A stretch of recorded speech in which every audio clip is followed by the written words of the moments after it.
Balance பண்ணி கொண்டு போகணும்னு சொல்லிட்டு ரசூலா சிறப்பான வழிகாட்டி பண்றாங்க. அதுக்கான நபிமொழிகளும் நிறைய இருக்கு.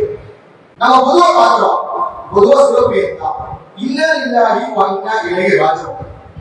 இதை பெரும்பாலும் நபர்கள் மரணிக்கக்கூடிய ஒரு ஆள் மரண செய்தி கேட்கிறாங்கன்னா சொல்லுவோம், அப்படிதானே? எல்லாருமே இன்னா லில்லாஹி வ இன்னா இலைஹி ராஜிஊன் சொல்லக்கூடிய இந்த துஆவை மரண செய்தியை தவிர நம்ம சொல்லியிருக்கோம். ஒரு முக்மீனுக்கான இன்னொரு துன்பம் இழப்பு ஏற்பட்டாலும் இந்த செய்தியை சொல்லலாம்.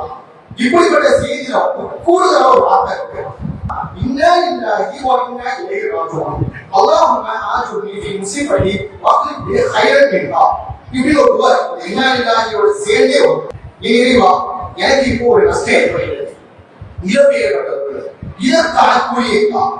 கூடுதலாக இதற்கு பகரமாக இதை விட சிறந்தது அவங்க தான்.